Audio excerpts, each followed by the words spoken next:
Russell, thank you so much for coming to join me on the Witch Wavelength. I'm really delighted to have you here. I'm excited. This is my first witchy show that I've done. So most of my shows have always been like books, or I've not done any tarot things. So I'm very excited. I know. And that is why my first question to you is, I want some of your personal history on that side of the fence, because I read just recently that your grandfather was he called Fortunato or Fortunato? How do you pronounce that? Fortunato. Fortunato. And your bloodline is Romani Gypsy, am I right?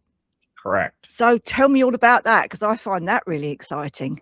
Yeah, so it's a little bit shrouded in mystery. My mother hasn't talked about it. My mother hasn't talked about it a lot, but we know that my grandfather came to Naples. Ooh, I'm hoping I'm getting this right. Yeah, it was in Naples, and that's when they sort of brought down roots, and that's how they came to America, through Italy.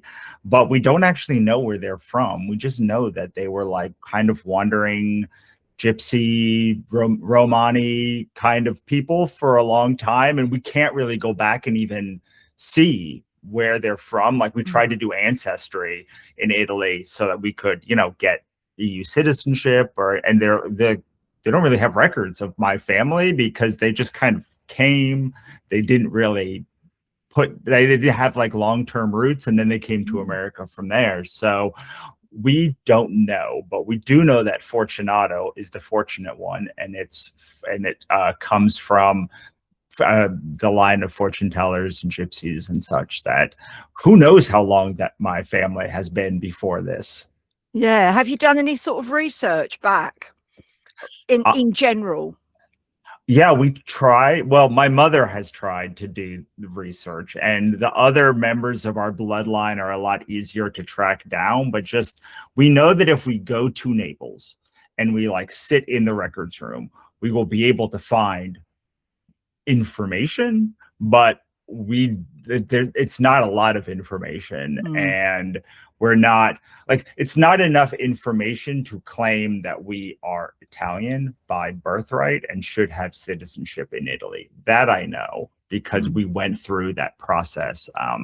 I look into it every couple of years and say, like, maybe now we can do that, but still, yeah, I'm not sure. I don't actually know how much information my mother has even tried to track down, but the stories that I have heard are that is why the name Fortunato, that we were wandering Romani gypsies that left Europe for America from Italy and had been there for maybe one generation before that. Yeah. And do you resonate strongly with Italy? Does it speak to you? It's always historically been the cuisine that my mother made the most.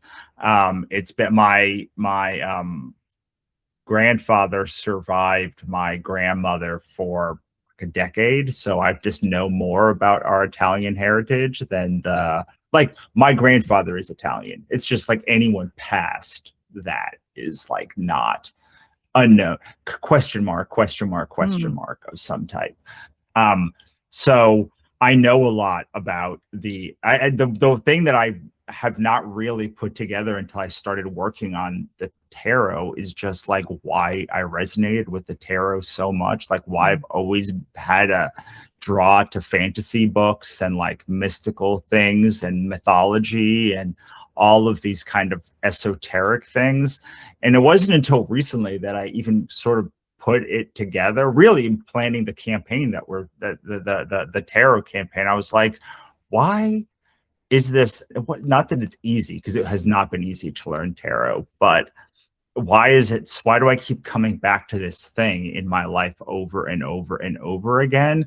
And that's currently my best reasoning of why I keep coming back to it, even though I have had such trouble learning tarot and all of these things in my career.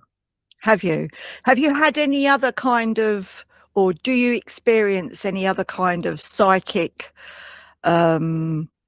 gifts or Yes. things that you tell me Yeah, about that. for sure. So one of the main thing that goes back the longest is that I would dream about something very mundane usually, and then I would I would not know that I was dreaming about it until it happened, and I was like, so it was like, it wasn't deja vu because I've had deja vu, but it's like I have inhabited the same place before and it was in a dream, but it wasn't, it's not ever a memory that is enough for me to like point it out. Like last time it happened, I was at a conference last year and I was just listening to someone speak and I was like, why did I have this part of a dream? And I know it's not, my dreams are usually really weird.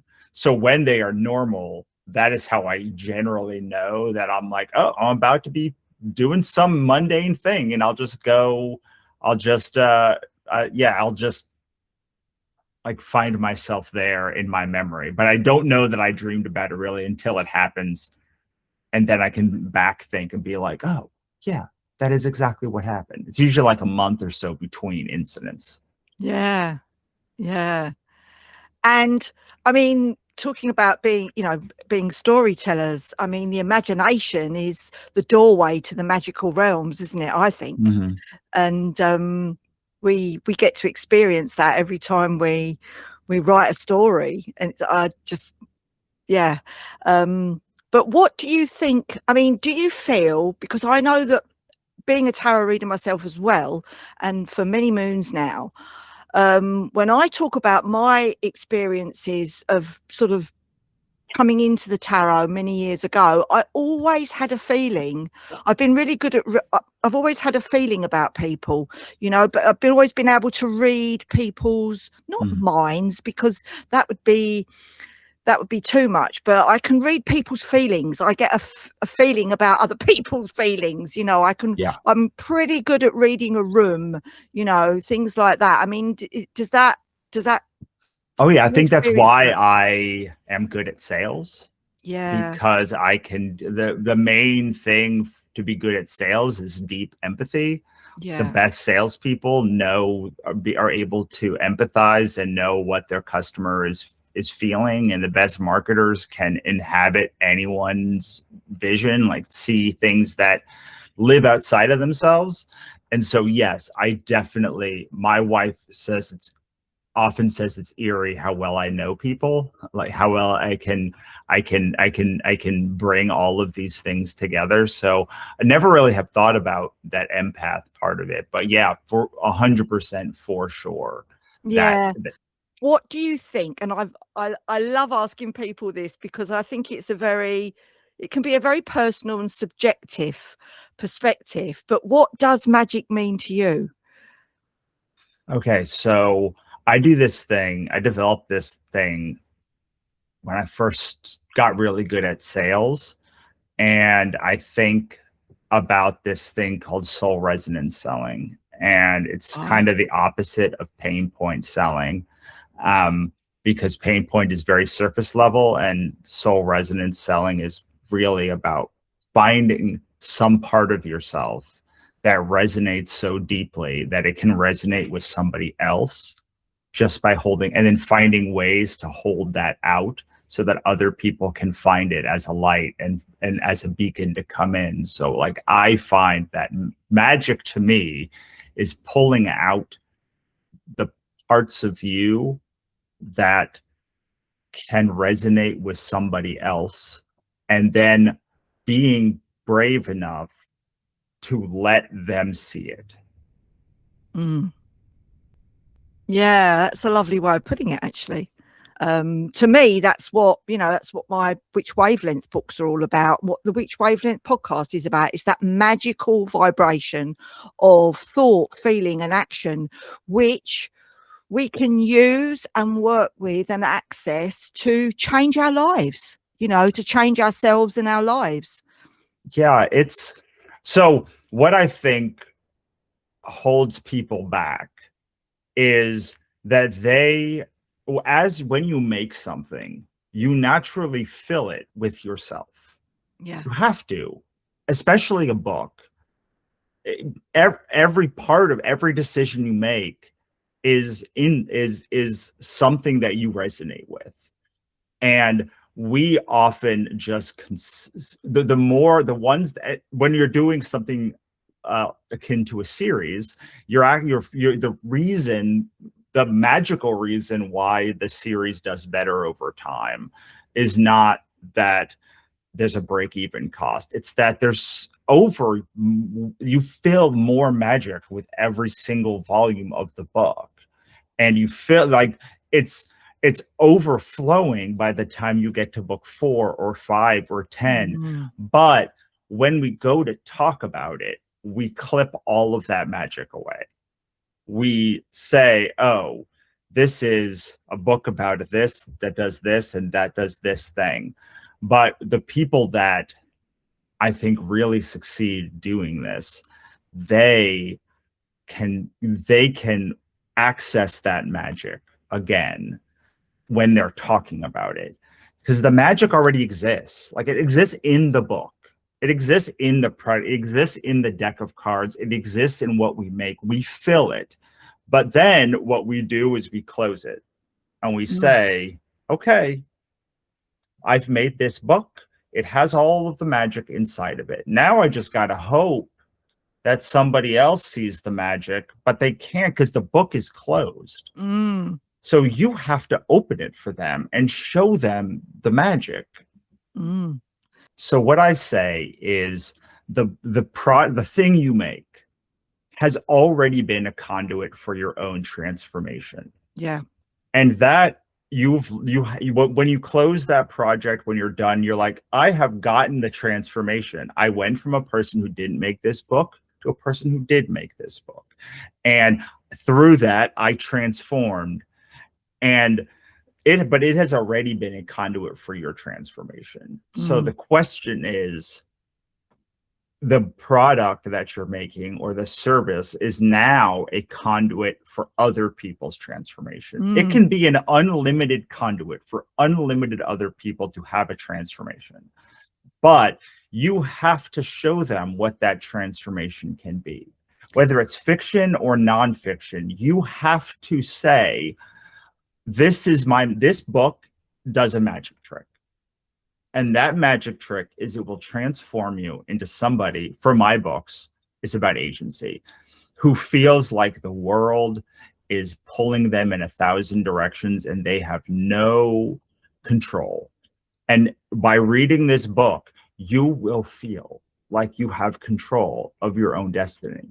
Maybe only while you're making it, but after you finish reading it, or while you finish reading it, I know actually that you are going to learn my magic trick, the same magic trick that I got in this book. And the more of my work that you read, the more you will feel like you have mastered this magic trick of agency, of belonging, of empathy, whatever the thing is that you are that the magic trick is in that book. So very, very esoterically, this is the most esoteric I've ever been, like, in public, but very really, if you think of a game like Skyrim, or you pick up a book and you open it and you learn a skill, and it's like, this went up by 10% or whatever the thing is. And it very really, what a good marketing human or a good salesperson does is they say, I want to teach you a magic trick. This book teaches you how to do X thing. It is a conduit for your transformation. And if you want to have this transformation, then this book can teach it to you. But it will not teach you a different transformation. If you were at a different place in your life, if you were doing a different thing, then maybe this isn't the right transformation for you. And that's okay. And that's all we're doing. We are the books, the things that we make once we have our own transformation, have nothing to do with us. Whether someone likes a book or doesn't, assuming that it's well written, that it does the thing, and it's not like a hot mess inside. Although some people like hot mess books. Once you have finished it, it has done its job for you. Its job now, your job is to show other people how it can do the same job it did for you to them. And when you do that well, that is when someone gives you a 5-star review. It is when someone goes, oh my God, I found this at the perfect time for me. I can't believe how much it spoke to me. Yeah. All of those things are your book teaching them the magic trick. So this is the big, I think, mistake that fiction people make. Fiction, they say, I read nonfiction to learn and I read fiction to escape. And the truth is that may be true, but we're all escaping from something. And we want to, when you escape something, you do that to face it later. So the question is, how can the fiction you make when someone escapes to be the perfect cozy thing or the perfect actionable thing that gives them the bravery or the courage to take on that thing or go in a different direction? And whether you talk about my fiction or nonfiction, it is actually my fiction that people talk about makes them feel agency, not my nonfiction. But so like it's similarly it's very similar in the being the conduit. But every book or tarot or food, everything is a conduit for transformation. I say everything is energy. Money is energy, time is energy, effort is energy, attention is energy, and everything is about the equal exchange of energy. And when things feel good, there is an equal exchange there. And when it doesn't feel good, it is somehow unequal. But we don't understand how to translate the different forms of energy, because energy rarely comes back in the same form that it's given. Currently, we are exchanging energy by exchanging attention, and we're both exchanging the same thing. But usually you are exchanging money to buy a book. You're exchanging time to get your paycheck. All of that is energy. And in the same way, your fiction books are energy. They are packed with your magic, just like a nonfiction book is. And they are the same conduit for transformation, whether it's the same or different. And when someone picks up which wavelength, the question is not whether they will enjoy it or not, or even buy it or put it back down. The question is that the right conduit for their transformation right now or not? And if you start thinking in those terms, then the money is a secondary concern. Then them liking the book is the secondary concern. You want them to have the transformation that they want, and you want them to find the right conduit. And if that's not your thing, then maybe it's better to just show them what you think the right conduit for them would be, because then you have made a very powerful connection that will hopefully lead back to you at some point. Or if not, you are at least getting the karmic reserve that something good will happen, because what you are trying to do is make that person find the right conduit. Sometimes you were wrong. Like, I mean, some people read your book and you're like, well, I was wrong. This is a bad conduit. But we have to say, this is the right conduit for somebody. I have made this well. I have done this thing. I have done my job. I have filled it as best I can to be the transformation engine. And then the rest of it is about giving people the mechanics to have that transformation, whatever the mechanics are for you. Yeah. Yeah. I feel that really kind of reminds me of when I talk about doing readings and spiritual development, and just hearing you talk then, I'm now linking it with fiction as well, because what my goal is, what my intention is always to lead and direct people back to who they really are, back to themselves, back to their own true essence, back to their soul and magical nature, you know, whether it be through the form of a story or whether it be through a reading, you know, because the last thing you want as a teacher, and I know that you teach as well, and I've been teaching all my life, you know, not just the spiritual stuff, but I teach horse riding, and I've been doing that for years, and I'm still doing it. But my sole intention when I'm teaching somebody, whatever the subject is to give them the confidence to be able to continue to learn, you know, however way that will express itself to them, you know, but it's to help them to be independent, help them to think and to be independent, so that you don't have people that are relying on you, because at the end of the day, you want people to go out into the world and work their own magic, don't you, by themselves, without relying on you to do it, you know. What I want is for you to stay in Hapitalist for as long as it resonates with you, not because you have to stay in it, but because you want to stay there. And I think that is a big problem with how we've thought about community for years, decade, generation, like almost an entire generation of, we used to believe this about community. Like we used to believe that people are in community because they get a positive benefit from it. They want to be there, not, oh, they only showed up 10 minutes today, so like I guess they don't like me anymore. They came, they brought, they left, they took what they needed, and they hoped, and they gave what they could.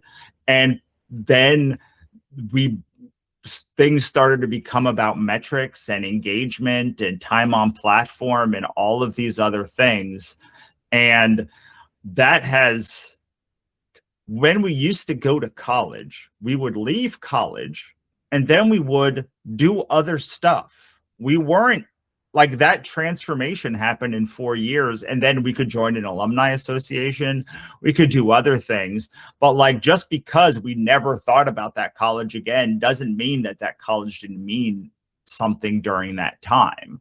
It's just that like suddenly it has become that if we don't reread this series every year, oh, we must not like you. Oh, because we don't like this new, we didn't buy your last 3 books. Oh, well, that's bad capitalism. And it is bad capitalism, but like, capitalism is bad.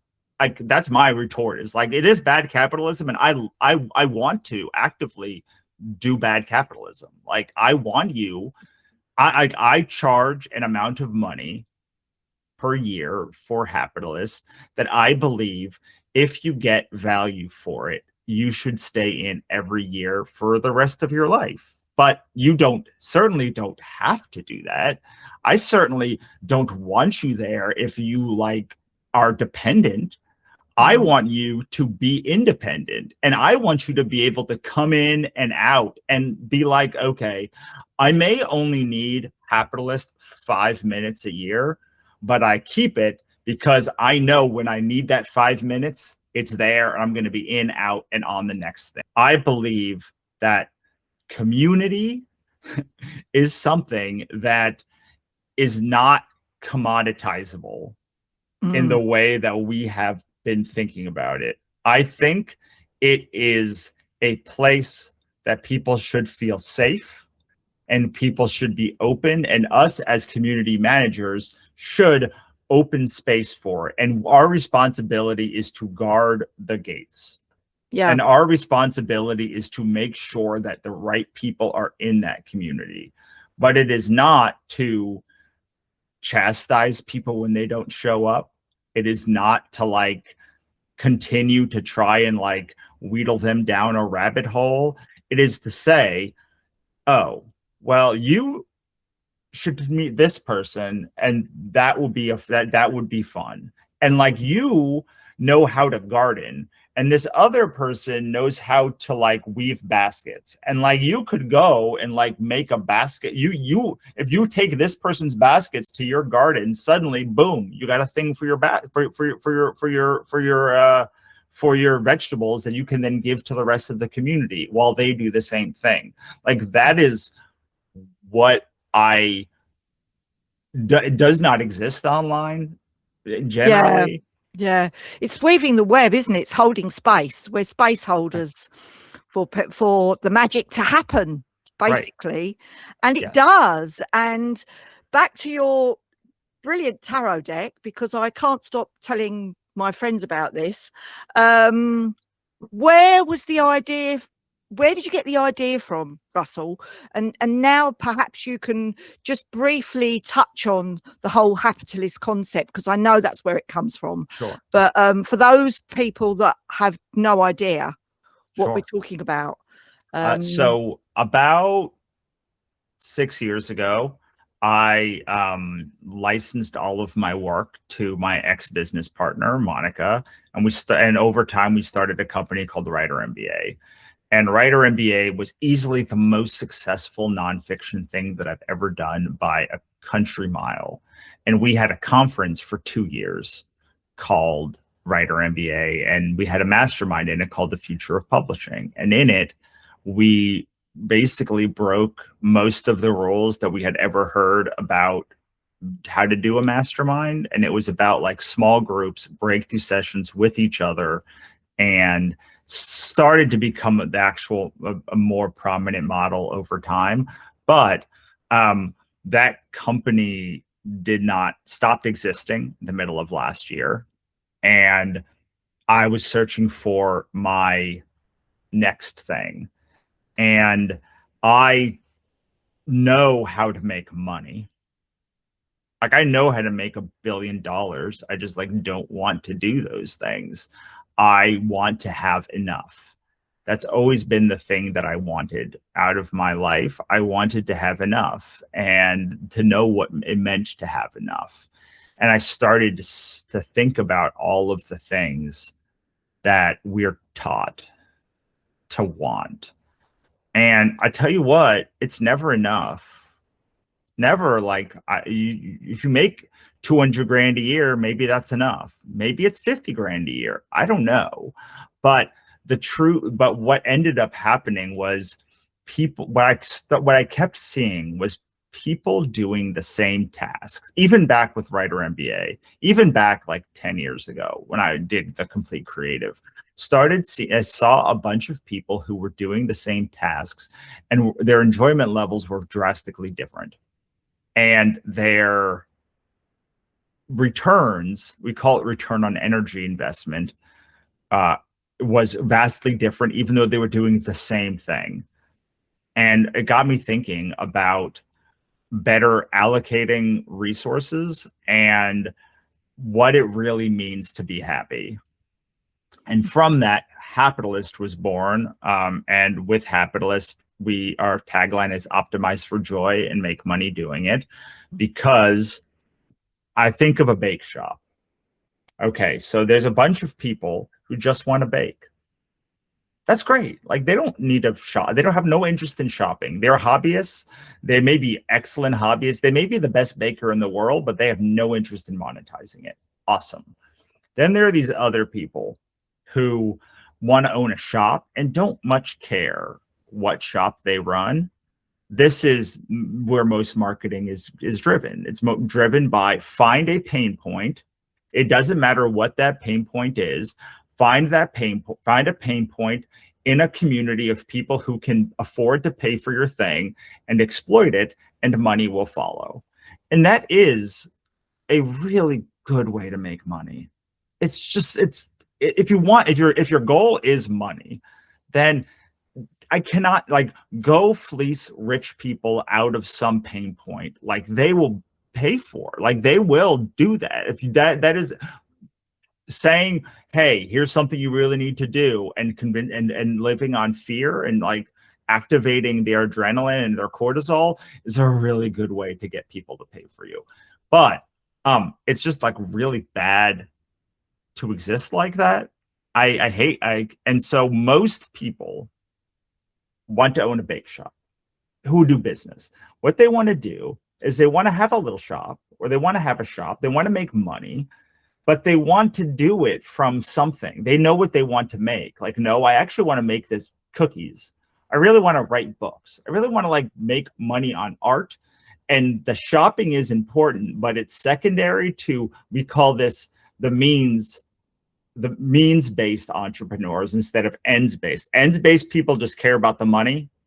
Means-based people want to make money from something they deeply care about.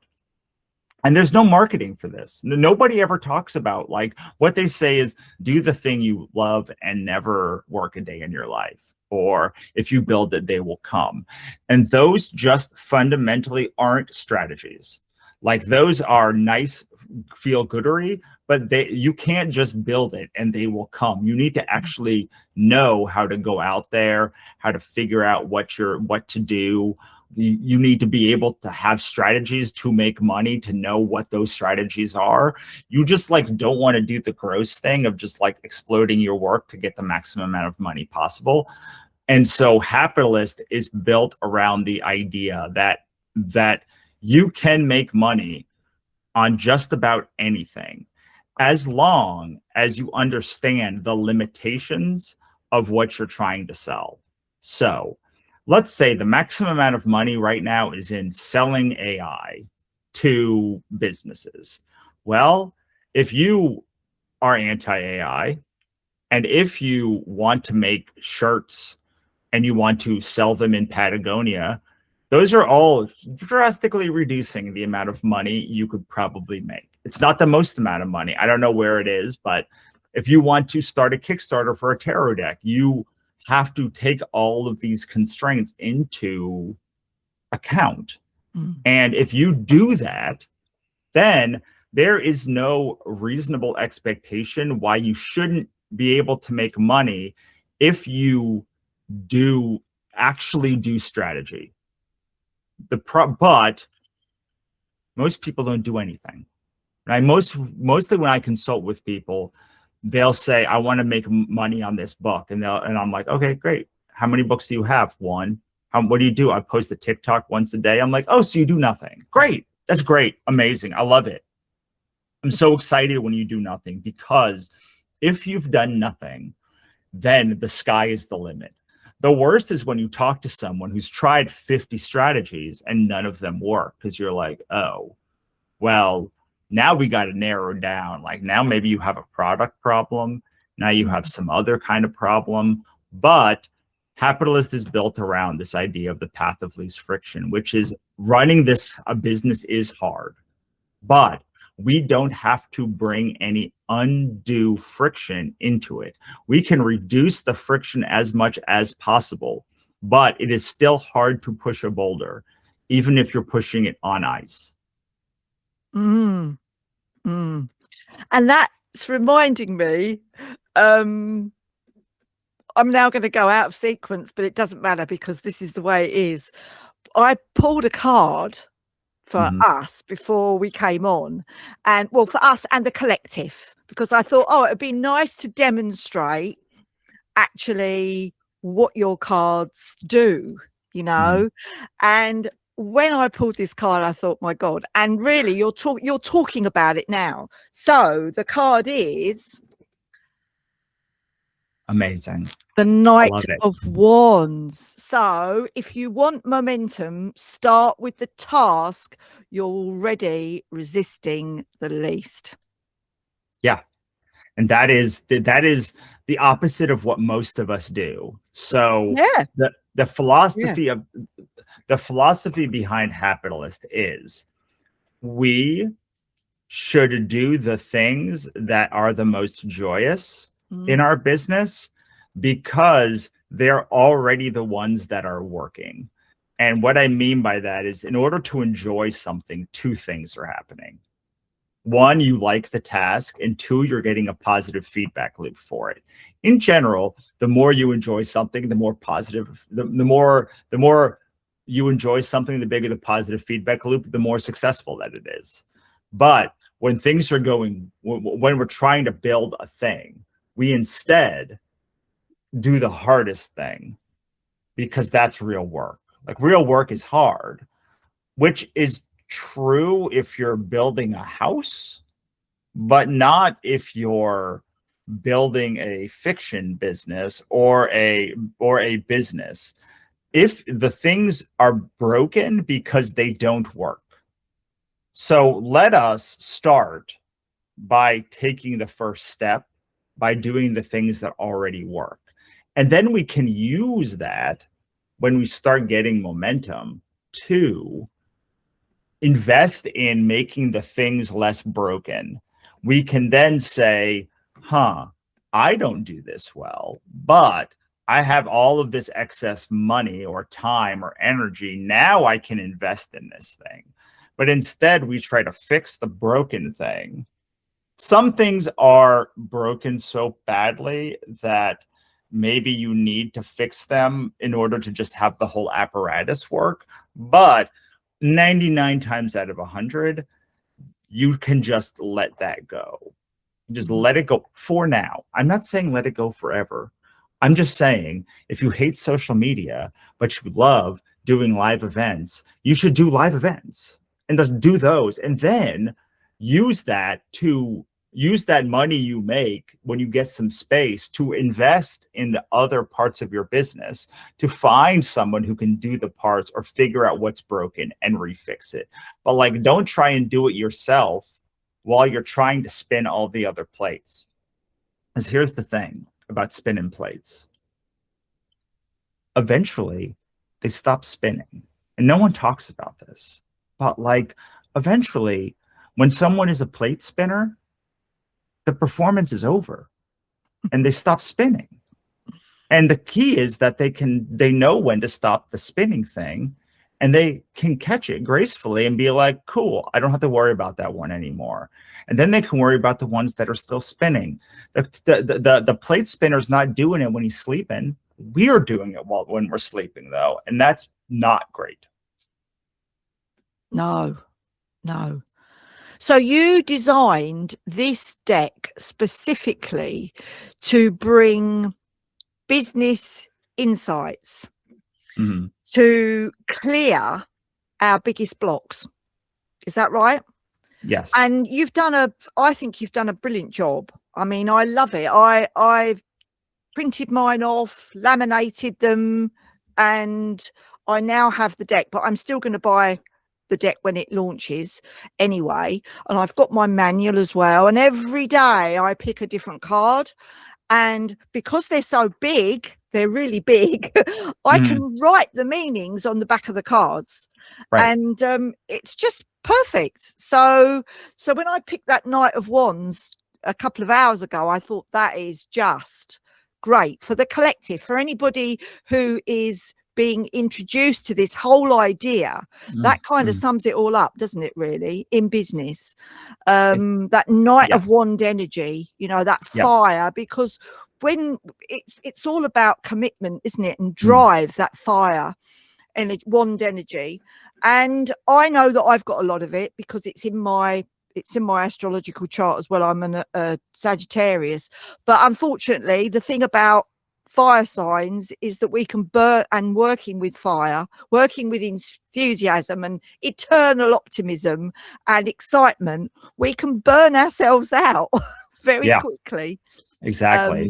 But you've got that balance with all the other elements, and that's why I love the tarot, because they incorporate all those other elements that we can work with to balance and ground ourselves to be able to work the magic we want to work. Right. Yeah, absolutely. So when you think about the suits of the tarot all come down to one block. That is the idea is, I love the tarot and how esoteric it gets, but sometimes you just want practical insights for what to use in your business. And I would watch people pull cards at like our conferences or other places and just get kind of lost in the 30 different ways to interpret every card, that and the personal, and the fact that it's personal, and and the fact that every deck, even this deck, is like what you bring to it. So I do cards for people, and sometimes they will do the reading for themselves. Like I'll pull the cards and they'll do the reading, and I'm like, none of that is accurate to this specific deck, but awesome. Whatever you bring into it is amazing, which is what I love about the tarot. But I have seen a lot of business oracle decks, but nothing that's specifically meant to get practical insights. And there's a dearth of decks that are on the more practical end. Like there's like a practical to spiritual end of tarot, and like there's a billion decks over on this side. As you start getting to the more practical side and the more like there's not very many, and there's zero as far as I know for specifically made for business. So Hapitalist Tarot is about business insights and growing your business. And the way that we do that quickly is I tied every card in the deck to one emotion, one block, and then the decks, the suits are similarly, they are about one thing, and they are about one block. So we talked about the suits. Wands are about momentum, and they're blocked by fuel. It's just like if you think about any fire, it needs energy to consume or it'll burn itself out. Pentacles, on the other hand, are about structure, and their block is capacity. So that is about, you're building a house and you need to clear the land, gather resources before you actually start building anything. And then you have air, swords, which is the suit of strategy, and strategy is blocked by coherence or incoherence. And then cups are about connection, and they're blocked by resonance. And so that is deeply true, like about the reason why I'm hoping that it works is that those things are true about each suit, whether you use my deck or not. It just like kind of takes a lot of the other bits out of it and just says, okay, at the base, where should I focus now? And what I love about tarot is that it is a pattern interrupt on life. So everything is coming at you, telling you to do all of these things. And most days you can sit with a tarot for 5 minutes and say, I have my lovely tea. I'm going to do my pull. I'm going to know where to focus a day. And all of this other stuff drowns out. But what I had trouble with in the tarot was having that 5 minutes and then having to go to 1 or 5 or 10 resources to figure out what that meant. And so I wanted to be able to get the most of those 5 minutes, knowing that that's all I might have in the whole day, and be able to say, oh, I can go now. And I understand what this means in my business. And that's my one thing for the day. Yeah. And for anybody who's creating their own businesses, whatever they might be, it's so damn useful, you know, because we spend every day working on it. Well, most of us do. I'd like to be like you and go to the movies every day in the afternoon and have days where I actually don't have to think or spend any time working on my business.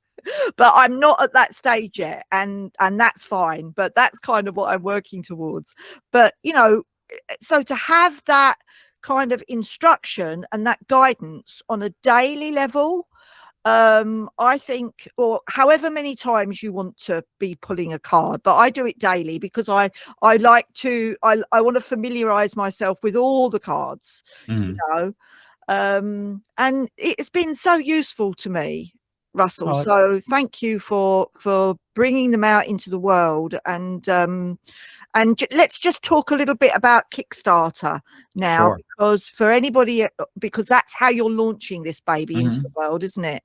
And so give us a kind of a quick, succinct description of Kickstarter and why you've chosen it for this tarot deck. Sure. So I love Kickstarter for launching just about anything, Yeah. but certainly the thing that it is best for is testing an idea. So if you don't, let's say the reason why a Kickstarter or crowdfunding platform exists is really because of the time boundedness of what you are trying to launch. So Kickstarter is a direct sales platform that allows you to launch a creative product for anywhere between 1 and 60 days. And at the end of that, if you go over, you set a funding goal. If you go over your funding goal, the money is they take 5% plus processing fees, and then you get paid out.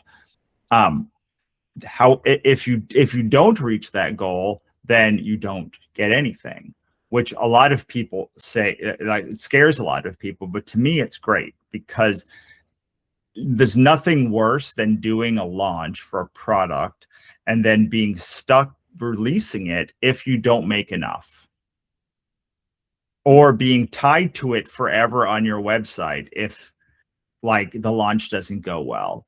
So you're really putting it to your crowd. That's why it's called crowdfunding, to say, do you want this to exist? Now, we all want the products to exist, so we take it personally when if it doesn't launch well. But it's not about you. It's about testing the market and your audience. You can always change your audience.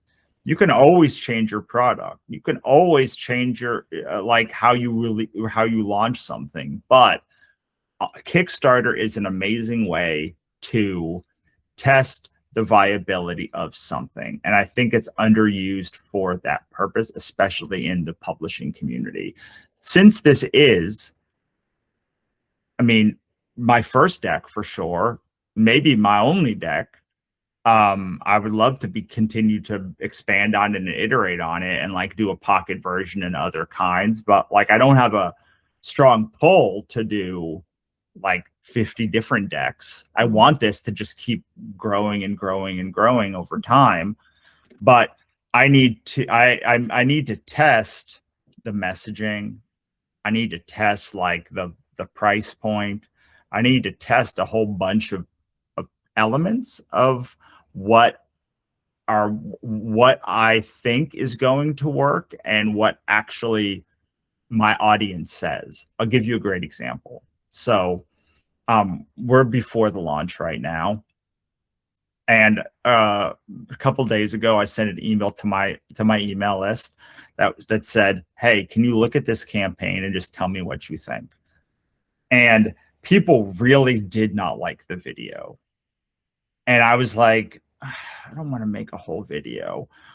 But people kept saying, I really don't like this video. So what I did is I said, okay, I'm just going to do a tarot reading. So if you go to the page, you watch the video, it's literally just me doing doing a tarot reading using the deck.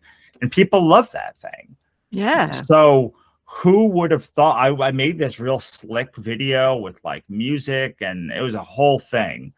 And who would have thought that when I launch it, they're like, actually, I want you to do a 16-minute tarot reading for live. But that is what the audience said. So I now know more information about my audience and what connects with them that I didn't know before. And if you go into Kickstarter with that idea, then it can be a really fun time. It's a really not a fun time if you don't seed that whether it succeeds or fails has no bearing on you as a human. It is only a bearing on whether you properly conveyed the magicalness of the product in a way that allows people to see how it could be a good conduit for their own transformation. That is the only thing that you were testing there, nothing else. Yeah, because presumably, I think I saw that. I was one of your email people. And are you talking about the video where it was just the hands and yeah, turning over the cards? Yeah, I kind of agree with that. Well, compare that with doing a live tarot reading, and there's no comparison, because one is 2-dimensional and the other is 5, 6, is 3, 4-dimensional, because you're engaging all the senses, you're giving an experience of what people are going to feel themselves. And that, as we said right at the beginning, it's that resonance, isn't it? Straight away, you're giving the viewer, the watcher, the experience, right? Well, the feeling. And what people said was, I don't buy decks unless I think the person who made them does tarot. And so when I did the actual reading, I uploaded the video, people then commented and were like, oh, it's very clear you understand tarot and you understand like what's happening here, and you're not just like trying to do a crass promotional grab or anything like. And that was what I took. That is what I took away from all of the comments. They were like, I know, like, so many people try to pitch me a tarot deck, and I want to I want to know what magic you filled it with before I like take that deck.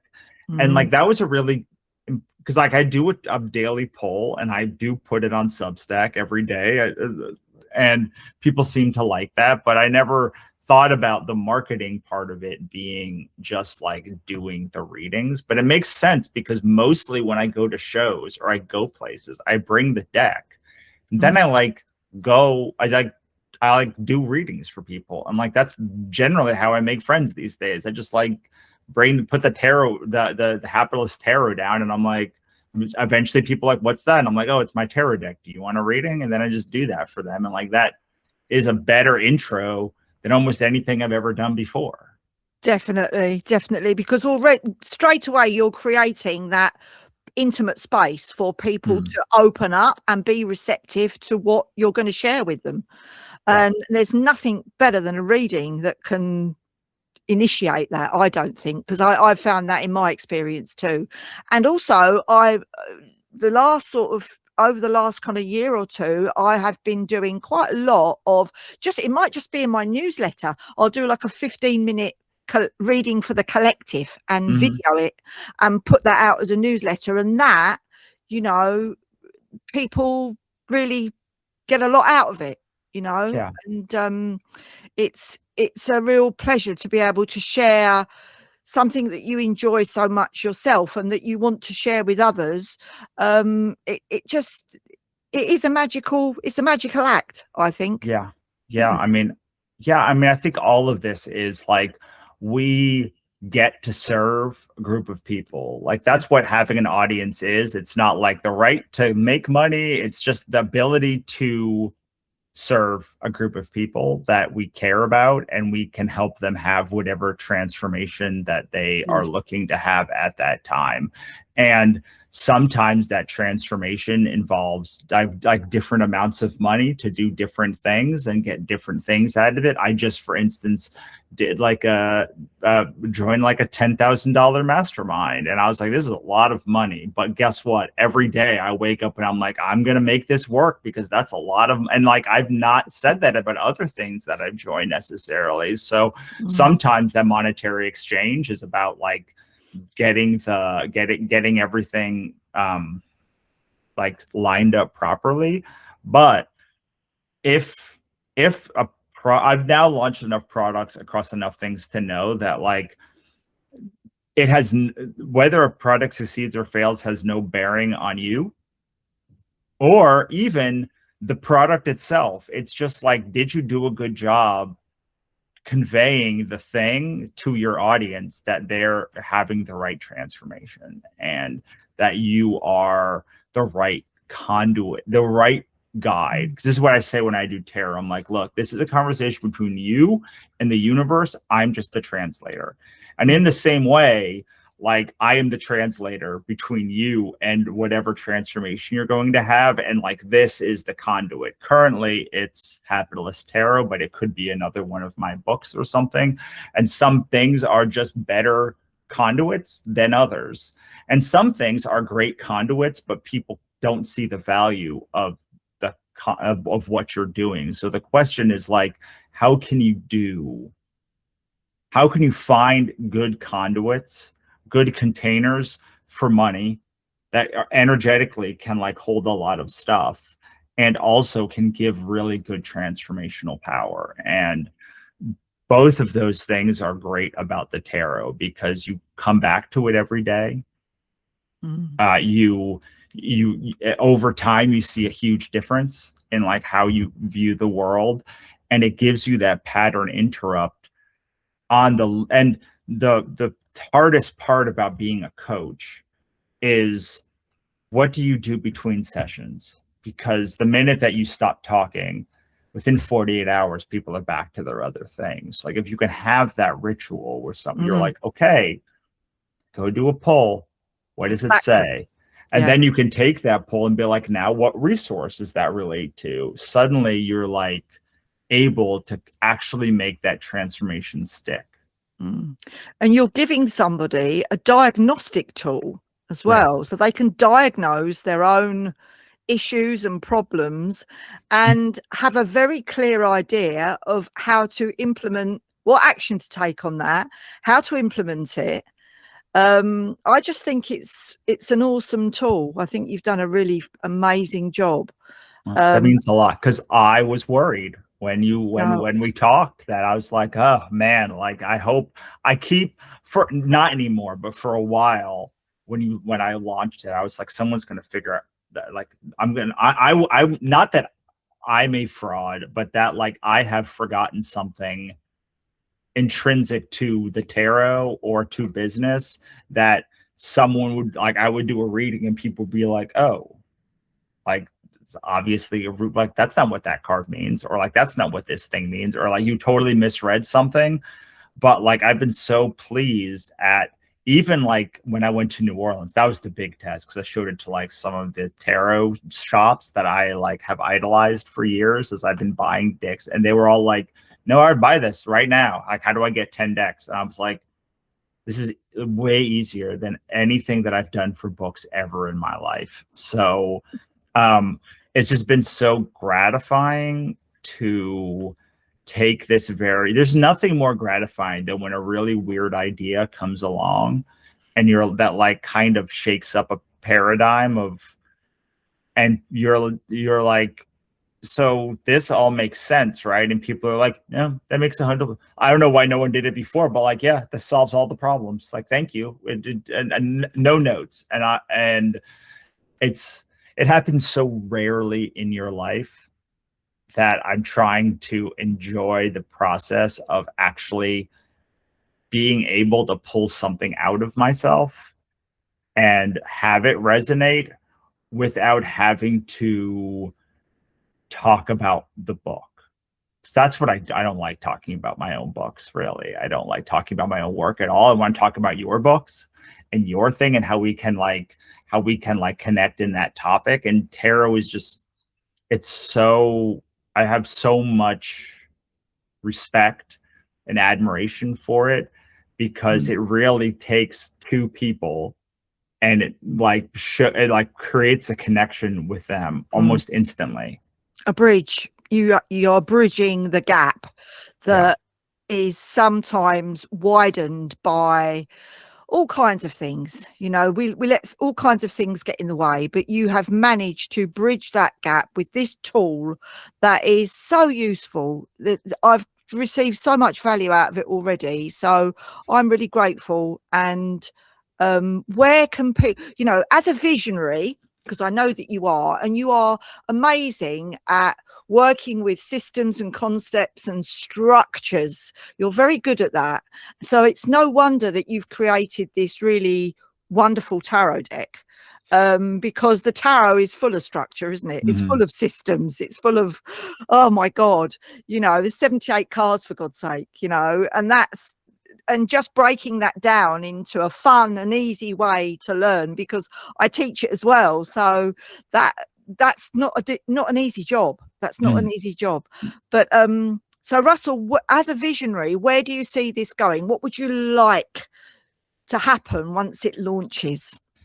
Well, I mean, I would like to make the money I've invested in it back. That'd be great. But like, really, I'm assuming I assumed when I started doing this that it would be a slow burn thing, that like it would be a thing for people who were really bought in on Hapitalist or Russell. They would be like, sure, I'll give it a try. Weird tarot deck, sure. But over the last, so I got the prototype in February, and I brought it to a show in the end of February, and I started being like, oh, like people are crying as I make these readings to them. And then it just kept happening. I kept bringing it places and being like, oh, this is like a thing in a way that, I mean, frankly, Hapitalist hasn't been a thing. Like, it's not like I just say the word Hapitalist and people are like, tell me more. They're like, what is that? But the Hapitalist tarot, people are just like immediately drawn to it. And so my success metric was basically like, oh, this can be just a thing for my community. Maybe I'll get a couple hundred decks and like give them out places, and like when I'm teaching I could like give it out. But I see how people, the hardest thing to do in marketing is to get the person who told you to tell someone else and have that person who you don't know tell someone else. This is the hardest thing in marketing. Like, this is, we have a thing in Hapitalist called an evangelist, and that's one of the growth paths. This is the thing that they figured out, is not just how to get me to tell you or you to tell somebody else. That is a function that you can replicate, but it's like when that person who doesn't know you at all can take something and bring it to someone else, that you have this like infinite growth path almost. And so I've actually seen it.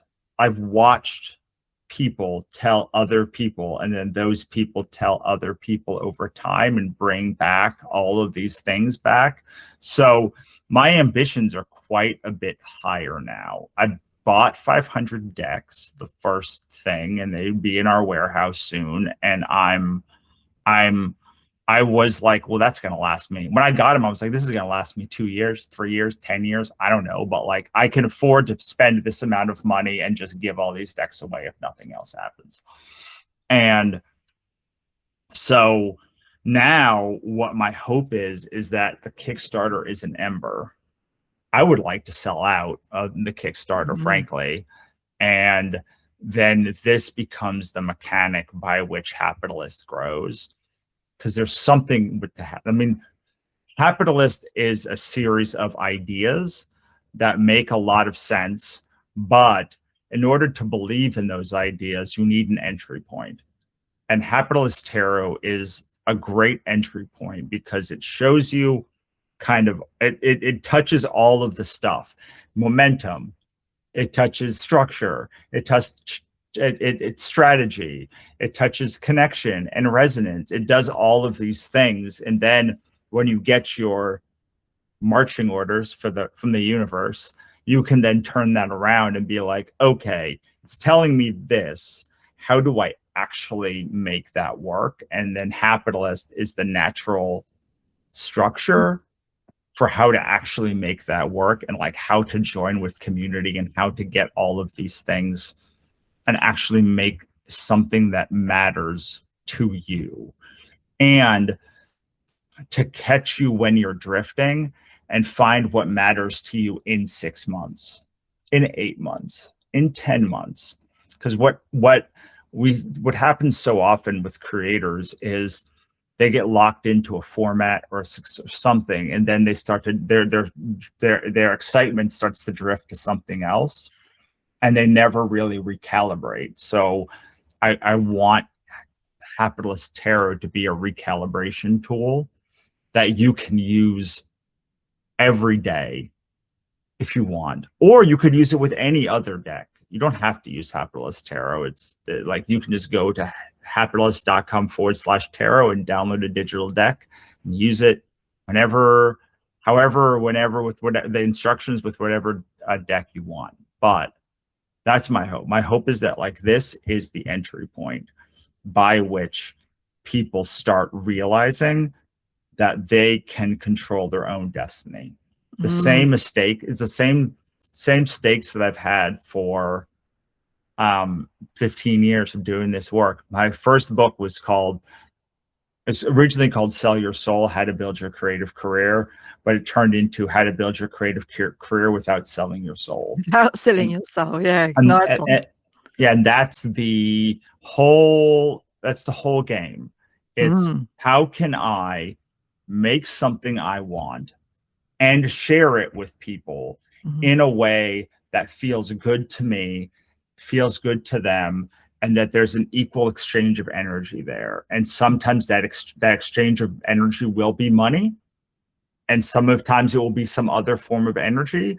But how can I balance the energetic exchange so it always feels good, and the money is the byproduct of that good feeling? Yeah, exactly. Like you say, it's a tool of empowerment, isn't it? It's a tool of empowerment so that people can actually feel that they have their own lives, you know, their own businesses, that they don't have to rely on, you know. I mean, it's great to have that support of like something like the Unicorn membership, that you know, it's wonderful and I love it. And but I'm really excited to see how you are going to incorporate this into that world going forward, you know, with your students and your clients, because I think that it's a really valuable part of what you're doing. It means so much to me. Yeah. But Russell, where online can people find this? Because it's not launched yet, is it? How can people follow you or? So I don't have social media, but you can go to, I mean, I have a LinkedIn account and other social media, but I don't really check them very much. So you can go to hapitalist.com. It's like capitalist, but with an H. You can go to hapitalist.com/tarot, and you can actually download the digital deck, the digital instructions. You can use them. They're free to use. They're under a Creative Commons license, so like you can do a whole bunch of stuff with them outside of monetize them. So like I want this, like this is my gift to the universe, and sometimes that gift comes with money coming back to me. Sometimes it is some other form of energy, but there is a price for the like physical deck, but the actual methodology and all that other stuff, my goal is that it will be forever free and out there, and it just keeps spreading in a way that empowers people. Wow. So you're not going to sell it? Like, you are going to sell it, aren't you? I mean, the physical decks, but not the digital. The digital is all, yes. Like you can go to hapitalist.com/tarot. And as far as I'm concerned, like the digital and the instructions, you can use the instructions with any other deck. Like they should follow the rules of tarot. You can apply to anything you have now. I have printing instructions as well, but like if you would like the physical deck, I pull every morning from that physical deck, and it is one of the most satisfying experiences. That deck just feels so good, and like it makes me feel ways as I'm looking at the different colors and the different highlights about my own day. Every time I pull it, and I made the thing, and I like, they're all quotes from my own work, but still I'm like, wow, like this actually draws an insight that I would not have thought that these sentences ever would have drawn. Yeah, yeah, it's great. It really is good. So, well, all I can do is wish you the best of, not that you need luck, because I think you've done a pretty, or are doing a pretty good job of creating your own luck. And if I could think of you as any, because I love to do this with people, I think of who would they be in the major arcana, and you'd have to be the magician. You would have Yeah. to be the magician, because the magician draws down from the heavens, draws from the formless realms into, and brings to life into the formed world their magic, with their skills and their focus and their talents. And that is what you have done and are doing and will continue to do, no doubt, with the promotion and the marketing and the birthing of this wonderful deck. So I love that, because the magician is all about agency, and that's what I'm all yeah, about too. So that's right. Yeah, you are the magician. I'm now going to look up the magician. I don't think I've pulled that one yet in your deck, but I'm going to look that up and see how that resonates, because it all resonates. But yeah. So how can people help launch this deck for you? What can they do? Is there a link to your Kickstarter? They'll find that on Hapitalist, will they? yeah, so if you go to just, again, hapitalist.com/tarot, there'll be a link to the Kickstarter, and Okay. either depending on when it launches, like if it, or a place to buy it if you found this in 6-8 months, like there'll be a place to buy a physical deck. Like I'm ready to support this for the long term. So Yeah. I have not done that. I've historically in the past few years not done things that I really care about supporting for the long term, but like this one, I'm like, no, this is, when I'm 50, 60, I still want if this is the legacy that I have, I'd be very happy. Amazing. Amazing. And I'll make sure that link is in the show description to make it as easy as possible for people to support it, because it is worth supporting. Wonderful. So Thank you. yeah, so good luck with it all, Russell. And not that you need it, but yeah, I'll see you back in the unicorn room. Sounds good. I'll talk to you soon. Bye, my Okay, dear. have a good day. You Bye. too. Bye.